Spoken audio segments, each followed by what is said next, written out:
the previous videos, we talked about the extension of time. This happens when there is a delay in terms of the completion of the work, which the cause of the delay is not due to the negligence or ignorance of the contractor. There are some reasons that is beyond the control of the contractor, preventing the contractor to fully deliver his obligations within the stipulated time. We also mentioned that in the case of delay, the extension of time is important to the contractor, as this will determine whether the contractor will be imposed with the liquidated damage. The liquidated damage is a form of penalty to the contractor for the delay of the completion of work. It is counted by the numbers of days as per agreed in the contract, specifically specified in the appendix form. Now, if the delay is not due to the contractor may apply for the extension of time in order to revoke his status of non-completions, so that the liquidated damage will not be imposed onto the contractor. PAM contract provide a guideline. What are the events that can be considered or entitled for the extension of time? This is to prevent the violations of this extension of time by the contractor, who himself has problem in terms of the ignorance or negligence. These events are generally termed as the relevant events. There is a list of the events which is entitled for the extension of time. The list of the events are briefly given here and here. You may refer to the details one by one to check if your case can be considered under the relevant events. In these videos, we're going to briefly go through these relevant events so that you have a basic ideas what are the cases can be considered for the extension of time. Based on the list of the relevant event, it can be generally classified into 4 categories. We shall look into them one by one. The first group of the relevant event is due to the irresistible compulsions or superior strength. This is something beyond the control of the contractor. For example, force majeure. This can be due to the terrorist acts, government actions, epidemics, natural disasters, and others. It can also due to exceptionally inclement weather. It means that the weather is unpleasant, that ultimately leads to disturbance of the work and result in significant delay of the work. Also, it can be due to the loss and damage related to the CAR insurance. CAR stands for contractor all risk, and this is not due to the negligence of the contractor.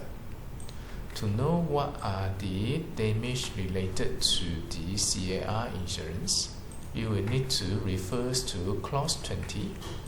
There is quite a number of risks here. It can be due to the fire, lightning, explosions, volcanism, tsunami, storms, cyclones, floods, and many others. To have this classified under the relevant events, to be entitled for the extension of time, it must not be due to the negligence of the contractor. Next is the civil commotions, strikes, or lockout. It could also due to the war damage.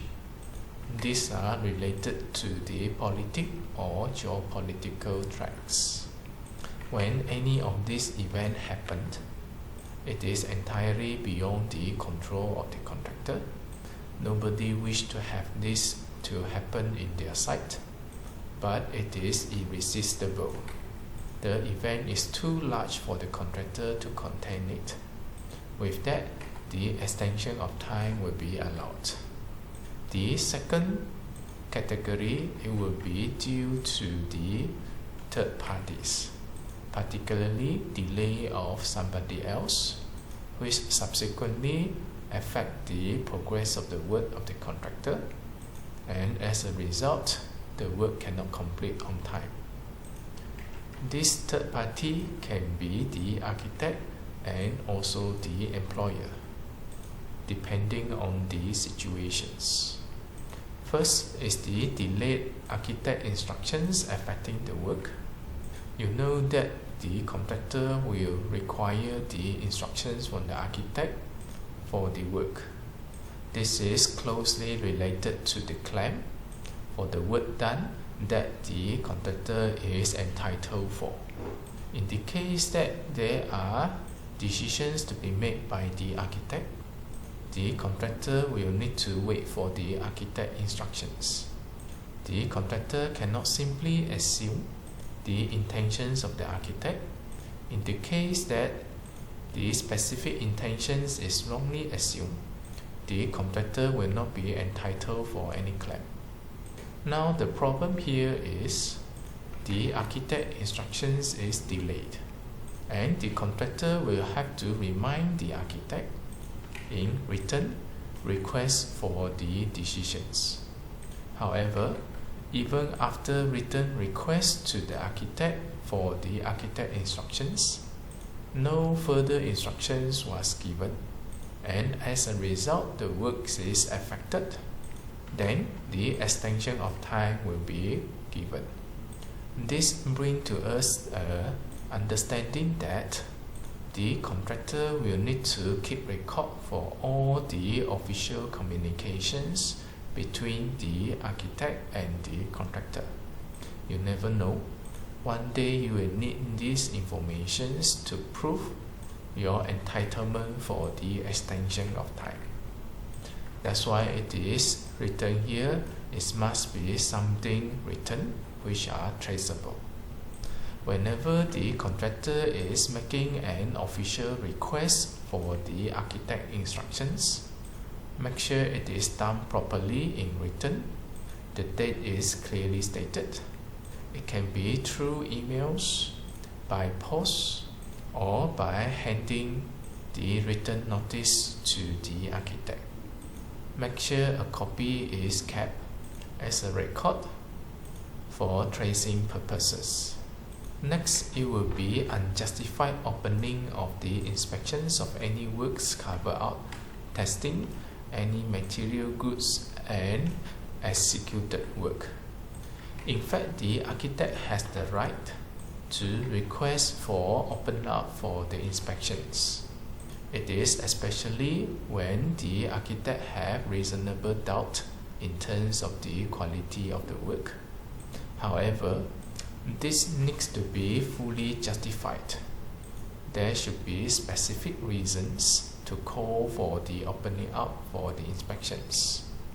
However, if the architect abused this power, which is later found out that the quality of the works are as per in the contract, and because of this opening up for the inspections, the work progress is affected, then the contractor can call for extensions. Next, it will be the problems due to the employer, such as delay by the employer in giving possessions of the site, not giving possessions of the site to the contractor cannot enter the site. Not being able to enter the site, the contractor cannot carry out the work. When this is delayed, the work can also be delayed. As a result, the extension of time should be given. It could also due to delay of any personnel employed by the employer. Because of not having this personnel, the work is badly affected, and this is not due to the responsibility of the contractor. Extension of time will have to be given. In the case that there are materials and goods to be supplied by the employer, and the supply of these materials and goods delay, without the relevant materials and goods, the contractor cannot proceed with the work, and the relevant delay may be given for the extension of time. Next is the suspensions of the contractor of his obligations under clause 30.7 and 30.8. You will need to refer to clause 30.7 and 30.8 for the relevant details. In summary, clause 30.7 is about the contractor fails to pay the contractor. You know that for the work done by the contractor, there should be payment made to the contractor on regular basis. The contractor can claim the work done through interim certificates, which is normally done monthly. Now, in the case that the employer do not pay the contractor has the right to stop delivering his obligations. As a result, suspension of work happened. Now that the employer fails to pay the contractor, and the suspensions of work happen until it is paid to the contractor and the work can proceed. As a result of this delay, the extension of time can be given. Another one is clause 30.8. It is related to the compulsory suspensions of work. This happens when the architect and the consultants withdraw from the project. For any construction project, you will need professionals. This includes the architect and the consultants. These professionals will need to supervise the work, and not having any of these professionals will trigger the compulsory suspensions of work. Whichever delay due to these suspensions of work, extension of time may be given.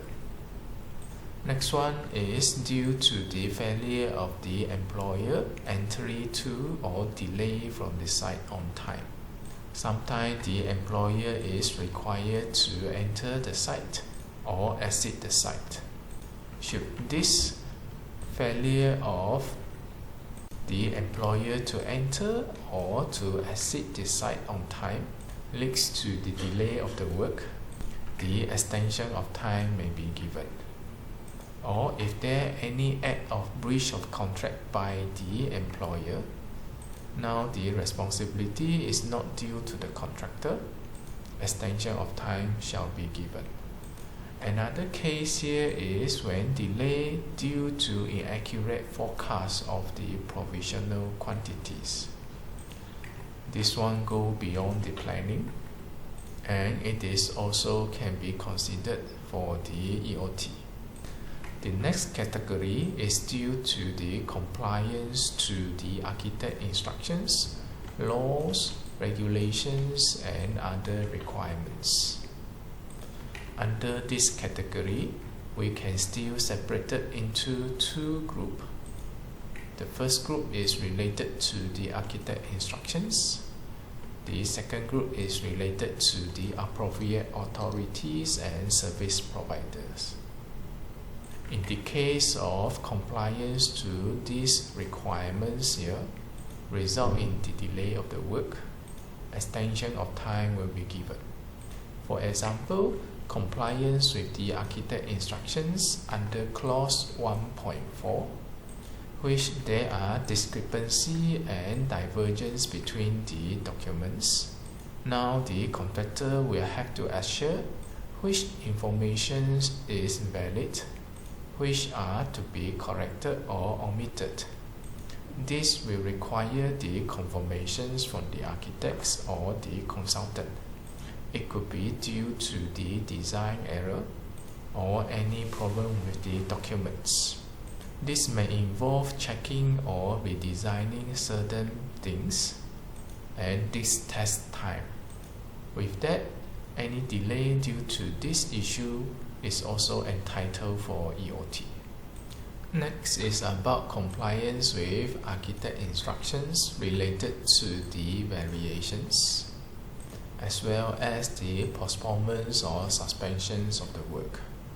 In the case there is a discovery of antiquities during the construction work, you know that the constructions normally involve the earthwork. There will be excavations. When there are antiques found under the ground, this will trigger another following actions to preserve and to prevent the damage to those antiques. And under the instructions of the architect, the relevant works trigger and the construction work will have to put on hold. This can lead to the delay. As a result, the extension of time may be granted. Also, there may be compliance with the architect instructions in connections with the dispute with the neighboring properties owner. When there is a dispute, and this is not due to the negligence of the contractor, the work are badly affected, the extension of time may be granted. One of these examples, it will be developing in the rural area, especially with the native land. Probably legal-wise, all the paperwork with the authorities has been cleared. However, the local occupants refuse to clear the site or making protests, blocking the entry of the contractor, disturbing the progress of the work. In this case, it is beyond the control of the contractor. The extension of time may be granted. Next is about compliance with the laws, regulations, and requirements by the appropriate authorities and service provider.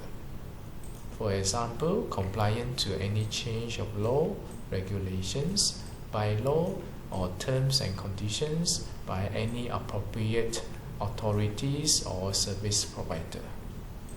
Such changes was not foreseen during the formations of the contract, and probably it is newly implemented. As a result, implications cause onto the progressions of the work, and the delay is well justified for the extension of time. It could also due to the suspensions of the main contract works by the order of appropriate authorities. And this will have to make sure it is not due to the negligence of the contractor.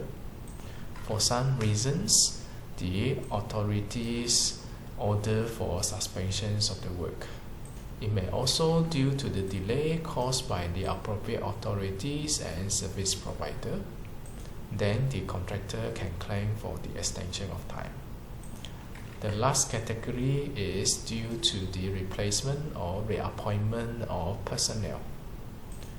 This includes renominations of the subcontractor.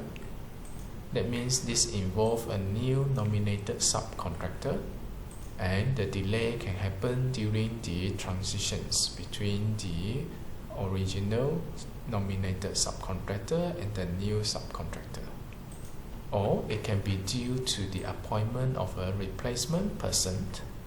This person can be architect, engineer, quantity surveyor, specialist consultant. You know that you need these professionals for the works to carry on. They will have to contribute their professional inputs in supervising the work. Should any person here being replaced by somebody else, should the transition periods between the personnel affect the progressions of the work, the extension of time may be granted. Lastly, there is one more item here, the other ground for extension of time stated in the subcontract. If you wish to know other cases, which the extension of time may be entitled for. The PAM subcontract you may also refer. Now that we have covered quite a thorough list in terms of the relevant events entitled for the extension of time. In general, when it involves something which is irresistible or super strength, this is beyond the control of the contractor, extension of time may be granted. If the delay or negligence is due to the other, as a result, the work of the contractor is badly affected, then the extension of time shall be given to compensate that. If the delay is due to the compliance with any architect instructions, laws, regulations, and requirements, which was not initially foreseen and not due to the negligence of the contractor, the extensions of time will also be given. In the case there are replacement or reappointment of the personnel related to the project, the contractor is also entitled for the extension of time. It is important for the contractor to know what are the cases which the contractor are entitled for the extension of time, knowing his right in order to prevent himself from being imposed with the liquidated damage in the case of the delay of the work. This is especially when the contractor done nothing wrong. The delay was due to somebody else or something that cannot be avoided.